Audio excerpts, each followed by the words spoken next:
Hello everyone, welcome on our YouTube channel Education Glow. आज हम MA political science poles 104 का first chapter पढ़ेंगे जो है राष्ट्रीय आंदोलन। तो इसका पहला जो आपका क्वेश्चन है वो है सन 1919 से 1937 तक के राष्ट्रीय आंदोलन के काल की मुख्य घटनाओं का वर्णन कीजिए। तो 1919 और 1937 के बीच में जो भी हुआ था उसका हमें यहाँ पर विवरण देना है। तो सबसे पहले हम लिखेंगे सन 1919 और 1937 तक के काल की मुख्य घटनाएं निम्नलिखित हैं। प्रथम विश्व युद्ध के दौरान जो है वो सरकार ने एक एक्ट पास किया था जो था भारतीय सुरक्षा अधिनियम, और यह जो एक्ट था ये युद्ध के साथ ही समाप्त हो जाना था और इसीलिए उन्होंने अपने हाथ में शक्तियों को रखने के लिए एक नया कानून जो है वो पारित किया जो था रॉलेट एक्ट। और रॉलेट एक्ट का भारतीयों ने भी विरोध किया, लेकिन उनकी एक न सुनते हुए उन्होंने 30 मार्च 1919 को जो है वो रॉलेट एक्ट को पास कर दिया। और रॉलेट एक्ट को काला कानून के नाम से भी जाना जाता है। इस एक्ट के अनुसार सरकार को यह अधिकार था कि वह किसी भी व्यक्ति को उस पर मुकदमा चलाए बिना कभी भी गिरफ्तार कर सकती थी, और जो सरकार के ये कार्य थे उनके विरुद्ध न्यायालय में भी अपील नहीं की जा सकती थी। इस एक्ट का भारतीयों ने काफ़ी विरोध किया और दिल्ली में भी जुलूस निकाले गए। जब यह जुलूस जो है वो दिल्ली के रेलवे स्टेशन तक पहुंचा तो वहां पर पुलिस के साथ मुठभेड़ हो गई और पुलिस ने गोलियां चलाना शुरू कर दी। इस घटना का समाचार सुनते ही महात्मा गांधी जी बम्बई से दिल्ली के लिए रवाना हुए, लेकिन सरकार ने उन्हें यह आदेश दिया था कि वह दिल्ली और पंजाब में प्रवेश नहीं करेंगे, उन पर मनाही लगा दी थी। लेकिन गांधी जी ने इसकी परवाह न करते हुए भी वह दिल्ली की तरफ रवाना हुए, लेकिन पल रेलवे स्टेशन पर उनको गिरफ्तार कर लिया गया और बम्बई वापस भेज दिया। दूसरा आता है जलियांवाला बाग हत्याकांड। महात्मा गांधी की गिरफ्तारी के विरोध में पंजाब में जनता ने जो है वो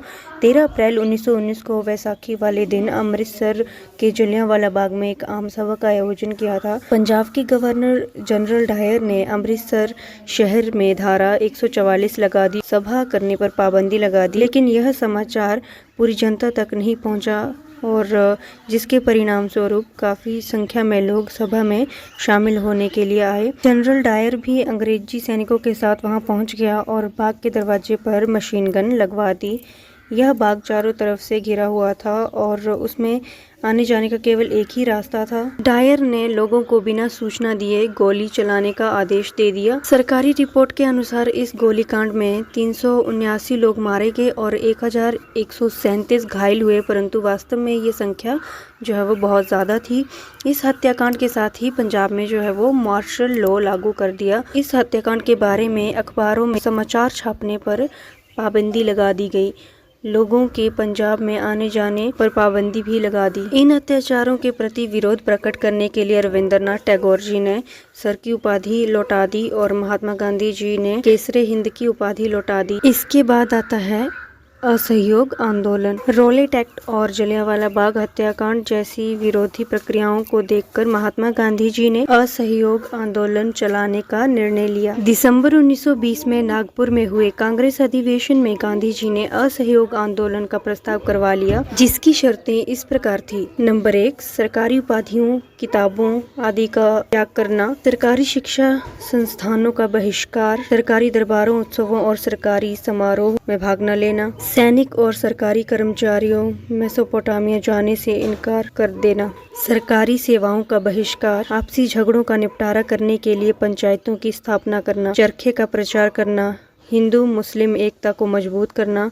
छुआछूत का अंत करना। असहयोग आंदोलन का स्थगन। असहयोग आंदोलन ने काफी हिंसात्मक रूप धारण कर लिया। चोरी की घटना होने के बाद गांधी जी ने यह फैसला लिया कि वह आंदोलन को स्थगित कर देंगे और फरवरी 1922 में गांधी जी ने आंदोलन को स्थगित कर दिया। इसके बाद है साइमन कमीशन। इस आयोग के कुल 7 सदस्य थे और इसका अध्यक्ष सर साइमन था और इसमें एक भी भारतीयों को नहीं लिया गया था, जिसके चलते भारतीयों ने इसका काफ़ी विरोध किया कि जिस शहर में यह कमीशन गया लोगों ने उसका स्वागत काले झंडों से किया तथा साइमन कमीशन वापस जाओ के नारों से इसका स्वागत किया। लाहौर में साइमन कमीशन का विरोध करने वाले जुलूस का नेतृत्व लाला लाजपत राय जी ने किया। अंग्रेज पुलिस अधिकारियों ने उन पर लाठियों से प्रहार कर दिया, जिसके कारण उनकी मृत्यु हो गई। मरते समय लाला लाजपत राय जी ने कहा था, मेरे शरीर पर पड़ी एक एक लाठी ब्रिटिश साम्राज्य के कफन में कील का काम करेगी, जो बात सत्य सिद्ध हुई। नेक्स्ट है नेहरू रिपोर्ट। सिक्स्थ है कांग्रेस के लाहौर अधिवेशन में पूर्ण स्वतंत्रता का प्रस्ताव। नेक्स्ट है सविनय अवज्ञा आंदोलन। अपकमिंग है प्रथम गोलमेज सम्मेलन तथा सविनय अवज्ञा आंदोलन का स्थगन। नेक्स्ट है गांधी इरविन समझौता 1931। उसके बाद है दूसरा गोलमेज सम्मेलन 1931। नेक्स्ट है सविनय अवज्ञा आंदोलन का पुनः आरंभ 1932-1934। आई होप आपके लिए वीडियो हेल्पफुल रही होगी। ऐसी ही वीडियोस के लिए अपने यूट्यूब चैनल एजुकेशन ग्लो को सब्सक्राइब कीजिए। Thanks for watching.